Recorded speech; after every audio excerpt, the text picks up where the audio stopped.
teman-teman semua, selamat datang di podcast Aman Bersuara. Hari ini kita akan membahas topik yang sangat penting dan menarik nih teman-teman, yaitu tentang kekerasan seksual di lingkungan kampus, khususnya di lingkungan Universitas Brawijaya. Isu ini seringkali tersembunyi dan dianggap sebuah aib, namun sangat perlu untuk kita ketahui dan mengangkatnya ke permukaan sebagai sebuah edukasi. Baik, sebelum kita masuk, perkenalkan nama saya Marieta Ana sebagai podcaster pada hari ini selaku staf ahli Kementerian Pengarus Utama Gender BEM FHUB. Podcast Aman Bersuara ini dibuat dengan tujuan untuk mendukung kampanye pencegahan kekerasan seksual dan perundungan yang merupakan arahan dari Wakil Rektor 3 nih ya Bu ya. Yang dimana dengan dibuatnya podcast ini diharapkan bisa memberikan edukasi untuk teman-teman semua. Oke, baiknya tentunya kami mengundang narasumber yang gak kaleng-kaleng dan sangat concern nih teman-teman dalam menangani kasus kekerasan seksual, yaitu Ibu Leticia Desi Andreasari.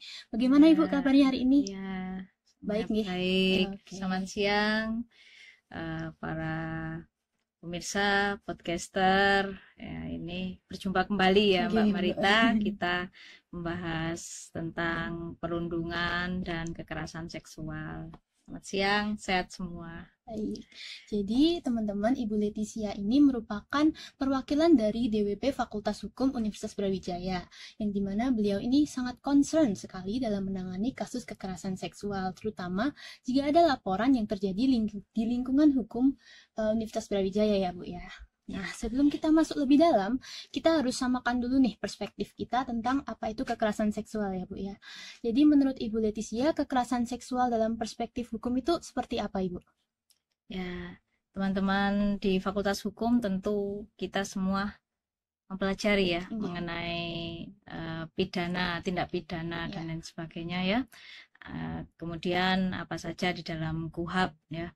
Nah, kemudian karena ini kita berbicara di lingkungan kita ya, khususnya di Fakultas Hukum ini, bagaimana kita ketahui bahwa tidak hanya perempuan tetapi juga laki-laki ya, untuk jenis kelaminnya. Nah, tentu saja untuk kekerasan seksual dan perundungan ini tidak melihat apakah itu perempuan atau laki-laki kalau di lingkungan kita.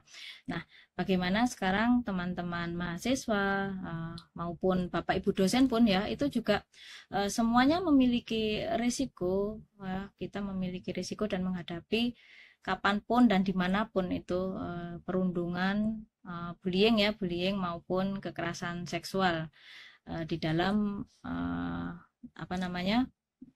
kita bergumul, kita berinteraksi ya di dalam kampus terutama. Nah, itu yang menjadi topik kita siang hari ini Mbak Marita. Selanjutnya itu penyelesaian kasus kekerasan seksual sendiri itu pasti kan harus ada prosesnya ya Bu, bagaimana kita melapornya ke siapa, penanganan pertamanya itu kemana. Bu Leticia mungkin bisa memberikan info terkait proses penanganan kekerasan seksual tersebut. Ya, teman-teman di Fakultas Hukum ya semuanya lah, ini semuanya tentu kita memiliki BKBH. Nah, di situ jauh sebelum Permendikbudristek yang mengatur mengenai campaign anti kekerasan seksual, itu kita sudah memiliki BKBH.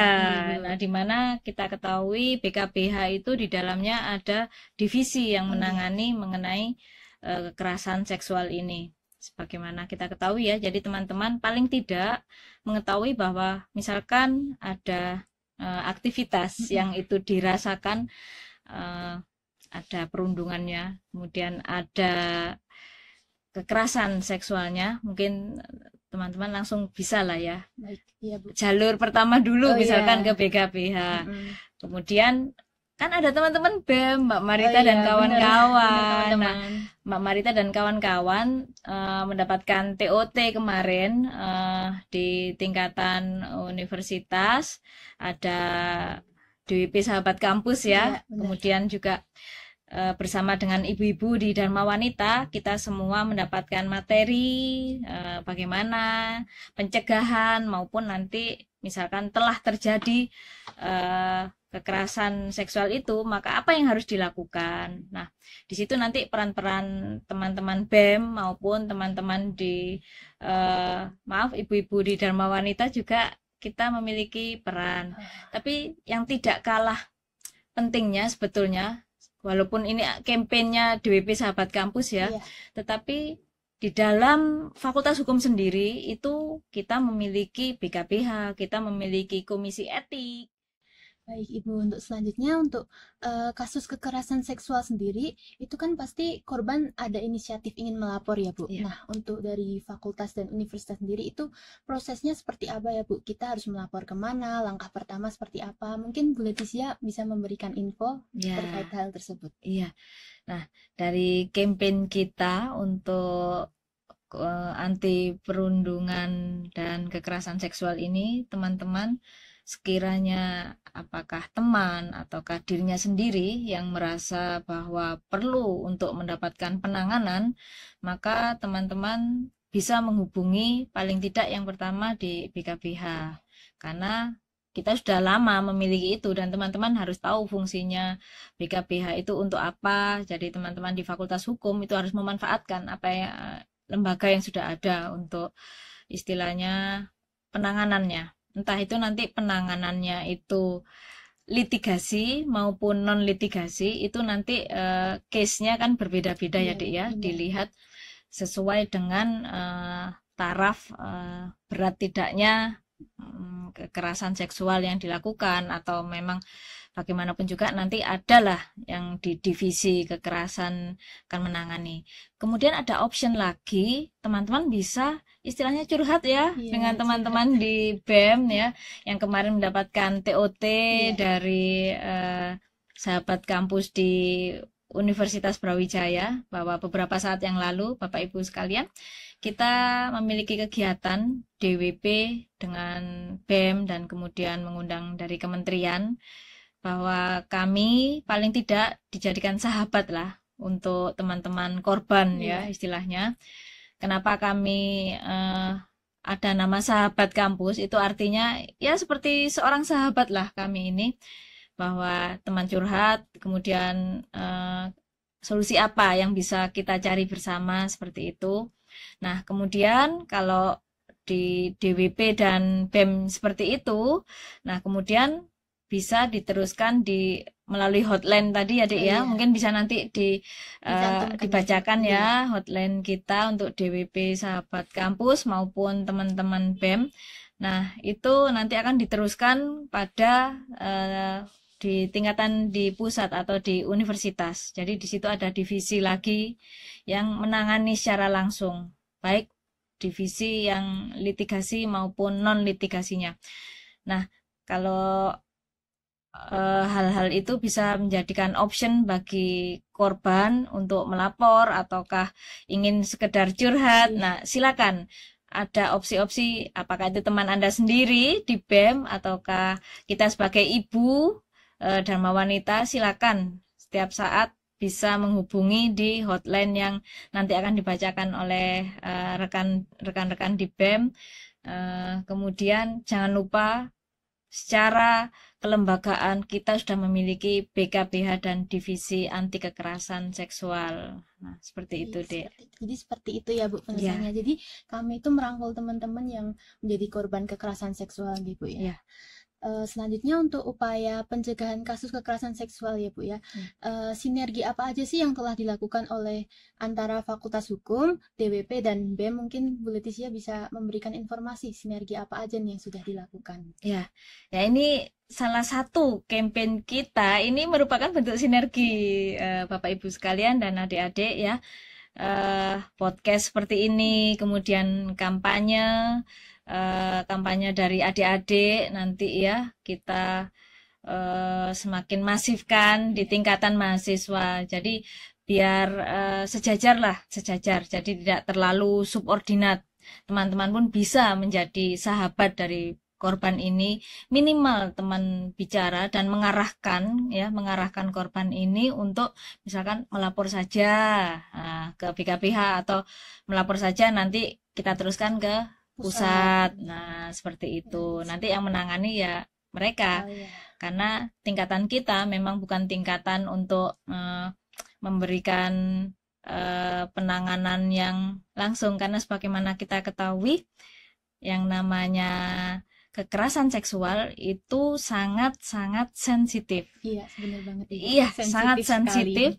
Apabila korban memang tidak menghendaki itu diketahui oleh siapapun, maka tidak seorang pun dari kita juga tidak diperbolehkan tidak boleh memaksa. Ya. Kalau memang korban tidak usah ditindaklanjuti di ranah hukum, di ranah litigasi, ya sudah, karena itu adalah delik aduan. Ya, delik aduan. Walaupun sebetulnya ya delik umum ya, karena memang tindak pidana umum kalau seperti itu, tapi karena sifatnya itu seksual maka tertutup, maka bagaimanapun juga pemeriksaannya pun itu berbeda dengan case-case tindak pidana yang lainnya. Ya, sebagaimana di hukum keluarga ya, kalau kita itu case-case yang tertutup, apabila di-share itu harus meminta persetujuan. Kemudian kita juga harus melihat dampaknya kepada korban, keluarga korban, dan masih banyak lagi pertimbangan-pertimbangan yang lain. Jadi seperti itu ya Bu ya penyelesaiannya. Terus untuk peran DWP, BEM dan Fakultas Hukum dalam penyelesaian kasus kekerasan seksual tuh ditangani seperti apa Bu? Kayak apakah DWP sebelumnya sudah pernah menangani kasus kekerasan seksual di lingkungan Fakultas Hukum? Mungkin bisa diceritakan Bu Letizia. Oh iya, kemarin dulu sebetulnya ada pengaduan sebetulnya di hotline kita deh. Tapi kemudian rupanya korban mungkin berpikir 1000 kali lagi ya. Akhirnya tidak melanjutkan informasinya kepada kami. Jadi DWP tidak bisa memaksa untuk lanjut. Tidak bisa memaksa, tidak bisa memaksa. Ya kan itu tadi. Privacy juga. Privacy, sangat privacy, apalagi kalau berkaitan dengan seksual ya. Sangat privacy, sangat sensitif. Jadi sebagaimana kita ketahui tidak semudah menangani case tindak pidana pada umumnya. Untuk pada kekerasan seksual maupun perundungan ini. Jadi DWP itu tidak bisa merangkul tapi tidak bisa memaksa ya. Tidak bisa memaksa ya deh, hanya memberikan saran, menemani seandainya ada case seperti itu, ayo kita cari jalan keluarnya, mungkin melapor pada tim yang UTKSP atau ke BEM atau ke BKBH. Nah, senyamannya korban lah, kita tidak bisa kita tidak bisa memaksa. Jadi gitu. Perannya cukup penting ya untuk di lingkungan fakultas dan UNIF ini ya Bu ya, DWP itu. Berarti upaya pertama tadi yang bisa dilakukan oleh korban itu kita bisa melapor ke DWP atau teman terdekat di BEM sendiri ya Bu ya. Boleh. Topiknya kali ini tuh buat podcast ini bagus banget ya Bu ya buat dikaji. Tapi ternyata kita udah di sesi penutupan ini Bu. Oh gitu. Seperti itu teman-teman. Baik, mungkin sebagai penutup dari Ibu Letizia bisa menyampaikan closing statement untuk seluruh mahasiswa Fakultas Hukum dan mungkin teman-teman yang nanti menonton podcast ini Bu. Oh ya, baik, untuk seluruh teman-teman di Fakultas Hukum Brawijaya pada khususnya dan teman-teman di luar pada umumnya. Nah, teman-teman, yang perlu kita sadari adalah kita memiliki hak dan kita wajib membela diri kita dengan segala kepentingan hukumnya. Nah, untuk itu kita harus tahu bagaimana cara melindungi diri kita. Nah, hadirnya DWP Sahabat Kampus, hadirnya BEM, kemudian hadirnya BKBH, hadirnya Komisi Etik di Fakultas Hukum yang semuanya bersinergi untuk mewadahi teman-teman yang menjadi korban. Kami ingin bersama-sama menyelesaikan apa yang ingin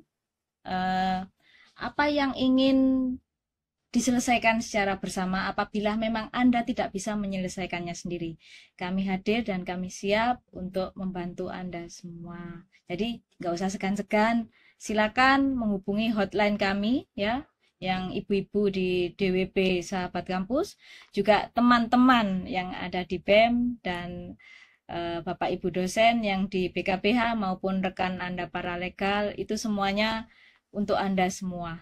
Jadi kita ada memang untuk ini semua.